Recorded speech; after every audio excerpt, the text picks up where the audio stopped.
TCS के chairman ने recently कहा कि फ्यूचर में कंपनी के पास एम्प्लॉयज जितने एआई एजेंट्स हो सकते हैं। तो हमारे लिए अभी क्वेश्चन ये नहीं है कि आपके टास्क के लिए एआई आएगा या नहीं। मोस्ट ऑफ द एम्प्लॉयज ये ऑब्जर्व कर रहे हैं कि कंपनी ने स्पेसिफिक टास्क के लिए एआई एजेंट्स लाए हैं और हर एक एजेंट प्रोडक्टिविटी काफी हद तक बढ़ा चुका है। अब क्वेश्चन ये होता है कि हम एज ए एम्प्लॉय अपना ग्रोथ प्लान कैसे डिसाइड करेंगे। तो अभी तक हमने समझा कि प्रॉब्लम स्टेटमेंट है हमारा कि एजेंटिक एआई काफ़ी सारी चीज़ें ऑटोमेट कर रहा है। रियलिटी ये है कि काफ़ी सारी कंपनीज उसको ऑलरेडी अडॉप्ट कर चुकी है या बहुत हद तक ऑटोमेट कर चुकी है काफ़ी टास्क। तो हमारे लिए तीन क्या चीज़ें ज़रूरी है जो एज ए एम्प्लॉय हमें करनी चाहिए। तो समझते हैं कि एआई एजेंट आने के बाद मैंने क्या किया था और जो आप भी कर सकते हो अपना काम बेहतर बनाने के लिए। तो सबसे पहला पॉइंट है कि अपने काम को हम 3 हिस्सों में बांटेंगे। सबसे पहला हिस्सा होगा ऑटोमेट। तो इसमें वो टास्क आएंगे जो एआई कंप्लीटली ऑटोमेट कर सकता है। जैसे हो गया आपका ईमेल्स का समरी, आपके मीटिंग्स के नोट्स, आपका बैकअप डेटा, बेसिक रिसर्च जो आपको चाहिए, और काफ़ी हद तक एडिटिंग, क्वालिटी चेक, फॉर्मेटिंग जैसी चीज़ें जो हम एआई एजेंट के हेल्प से ऑटोमेट कर सकते हैं। दूसरा बकेट है ऑगमेंट। उसका मतलब है कि हमें अपने टास्क में से कुछ लिस्ट ऐसी बनानी है जो हम एआई से बेहतर बना सकते हैं। फॉर एग्जांपल, अगर मैं क्लाइंट को ईमेल लिखूंगी तो मैं अपना कॉन्टेक्स्ट देने के बाद एआई को बोलूंगी कि वो ईमेल को तुम इम्प्रोवाइज करके दो। उसी तरह से और चीज़ें हो सकती है कि हम अपने एनालिसिस को क्रॉस चेक कर सकते हैं, कुछ फ्रेमवर्क्स डिज़ाइन कर सकते हैं, उसका टेस्टिंग किया जा सकता है, डॉक्यूमेंट्स को और बेहतर बनाया जा सकता है, प्रेजेंटेशंस पे काम किया जा सकता है। जहाँ भी हमें ऐसा लगता है कि मीटिंग की समरी की ज़रूरत है, स्टेक होल्डर को ओवरऑल डॉक्यूमेंट नहीं पढ़ना है, जस्ट नीड 1 पेजर समरी, तो वो सब चीज़ों में हम एआई की हेल्प लेके अपने काम को और बेहतर बना सकते हैं। और तीसरा बकेट है जहाँ मैं वो सारी चीज़ें कैटेगराइज करूंगी जहाँ अभी भी ह्यूमन जजमेंट की ज़रूरत है। फॉर एग्जाम्पल, ऐसे काम जहाँ मुझे ऐसा लगता है कि एआई कंप्लीटली उसको रिप्लेस नहीं कर सकता। For example, decisions making, final business context, stakeholder handling, escalation handling, conflict management, या फिर ओवरऑल टीम का अंडरस्टैंडिंग हो गया। तो जहां जहां पे भी मुझे ऐसा लगता है कि ये सब चीजें एआई बेहतर नहीं कर सकता, इसे ह्यूमन इंटरवेंशन की जरूरत है, वो सारी चीजें मैं बकेट 3 में लिखूंगी। अब ये 3 बकेट बनाने के बाद हमें ये समझ में आता है कि हमें क्या चीजें हैं जहाँ पे हमें कम फोकस रखना है, जो कम्प्लीटली ऑटोमेट की जा सकती है, और किस टास्क को हम और बेहतर बना सकते हैं, और कौन से टास्क के लिए हमें अपने स्किल सेट पे और काम करना है। तो ये कैटेगराइजेशन होने के बाद हमें ये क्लैरिटी रहेगा कि जो तीसरा बकेट है जहाँ ह्यूमन इंटरवेंशन की ज्यादा जरूरत है और मेरा जजमेंट वहां सबसे ज्यादा मायने रखता है, तो मैं उस चीजों पे ज्यादा फोकस करूंगी। और चलिए ऑप्शन 2 समझते हैं कि हम सिर्फ एआई टूल यूजर नहीं बनेंगे, हम एआई आउटपुट मैनेजर बनेंगे।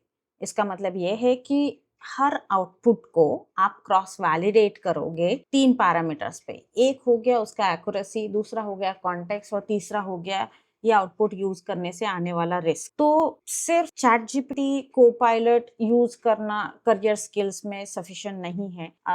असली स्किल तब आता है जब आप एआई से कोई भी टास्क अच्छे तरह से करवाते हो, उसका क्वालिटी क्रॉस चेक करते हो, और आपको पता है कि एआई ने कहाँ हेलुसिनेट किया है। तो आपके हाथ में फाइनल डिसीजन होता है to see whether it is a hallucinated output और नॉट। तो हर एक एम्प्लॉय के लिए, अगर मैं खुद के जगह पे रख के देखूं, तो हर एक एम्प्लॉय के लिए मुझे लगता है कुछ चीज़ों में काम करना बहुत ज़्यादा ज़रूरी है।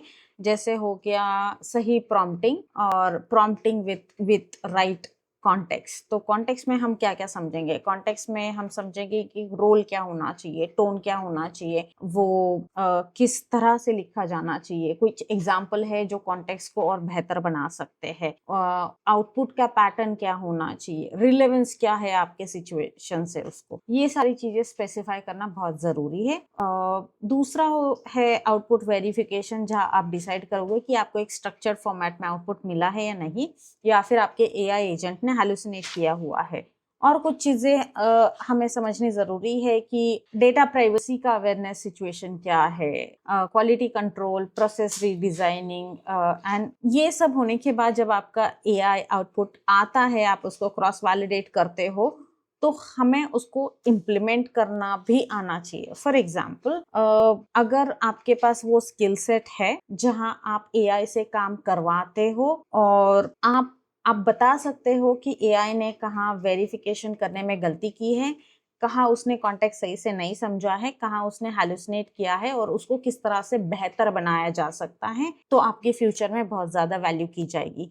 इसके लिए एक एग्जाम्पल समझते हैं। सपोज कोई फ्रेशर है या फिर कोई नया यूजर है जिसने एआई से कोई कोड जनरेट करा लिया या कुछ कॉन्टेक्स्ट लिख लिया, कोई पोस्ट बना लिया, ठीक है। अब ये सब में मार्केटिंग मैनेजर तब आता है, या आपका आपका कोडिंग मैनेजर का काम होता है कि वो कोड को वेरीफाई कर पाए, उसका रिस्क समझे, और कहाँ स्ट्रक्चर में गलती हुई है, मेथोडोलॉजी में गलती हुआ है, या फिर कहीं वेरिफिकेशन मिसिंग है, वो सब इश्यूज को समझे और सॉल्व करे। तब आप होते हो एग्जैक्टली एआई आउटपुट मैनेजर्स। और तीसरा और सबसे जरूरी ऑप्शन ये है कि हम कंपनी से अपने करियर पाथ के बारे में डिस्कशन स्टार्ट करें। तो यूजुअली ये होता है कि एम्प्लॉय वेट करता है एक फॉर्मल कम्युनिकेशन का, जहाँ कंपनी ट्रेनिंग अनाउंस करती है, एचआर डिक्लेयर करते हैं जो नए इनिशिएटिव्स है, या फिर आपके मैनेजर से आपको इंफॉर्मेशन आती है कि कौन सी चीजें ऑटोमेट हो रही है। बट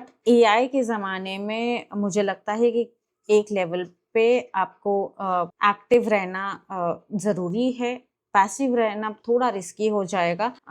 तो सिंपल सॉल्यूशन ये है इसका कि हम जाएंगे अपने मैनेजर के पास, या जो भी आपका इमीडिएट पॉइंट ऑफ कांटेक्ट रहेगा उसके पास जाएंगे, और हम कुछ क्वेश्चंस उनको क्लियरली पूछेंगे, जैसे कि एआई के कॉन्टेक्स्ट में मेरा जॉब कैसे बदलेगा, या फिर कौन से टास्क है जिसको मुझे ऑटोमेट करने की जरूरत है, कौन से टास्क है जो मैं एआई से इम्प्रोवाइज करूँ तो कंपनी का हेल्प होगा, कौन से इंटरनल प्रोजेक्ट है जहां एआई बहुत ह्यूज लेवल पे यूज हो रहा है, जिसमें कोई एम्प्लॉय अपना वैल्यू कंट्रीब्यूट कर सकता है, चाहे फिर वो फ्रेमवर्क डिजाइनिंग में हो, या फिर हो सकता है कि उसके वेरिफिकेशन में हो, या ओवरऑल जस्ट ऑब्जर्वेंट कि हम कौन से माइंडसेट से सोच रहे हैं कि ये काम को हम ऑटोमेट कर सकते हैं। तो अगर एआई बहुत सारी चीजें खुद ही समझ रहा है और खुद ही उसको बेहतर बनाने की कोशिश कर रहा है, जो बेसिक एल्गोरिदम है उसका, तो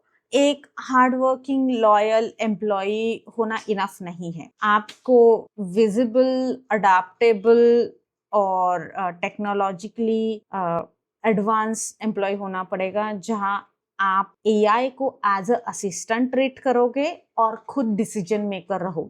तो मेरा पर्सनल टिप ये रहेगा आप सबके लिए, जिनके भी काम में एजेंटिक एआई आ चुका है, आपके काम का ऑडिट करो, आपके आउटपुट को अच्छे से मैनेज करना सीख जाओ, और आपके करियर में जो भी चीज़ें चेंज हो रही है उसका क्लियर कम्युनिकेशन रखो आपकी कंपनी के साथ, आपके मैनेजर के साथ। एआई आपका प्रोडक्टिविटी ज़रूर बढ़ा सकता है, काफ़ी हद तक चीज़ें आपके लिए आसान कर सकता है, जहां आप कुछ कोर टास्क पे और इनिशिएटिव्स पे फोकस कर सकते हो, लेकिन आपका जो करियर पाथ है उसकी डायरेक्शन आपको क्लियर होना ज़रूरी है। आज के लिए आपको एक टास्क करना है कि आप अपने कोई भी टॉप 10 टास्क आप नोट डाउन करो और उसको कैटेगराइज करो कि इसमें से कौन सी चीज़ें हैं जो आप फुल्ली ऑटोमेट कर सकते हो, कौन सी चीज़ें ऑगमेंट या इम्प्रूव कर सकते हो, और कौन सी चीज़ें हैं जो सिर्फ आपके ह्यूमन जजमेंट पे डिपेंड है, जिस पे आप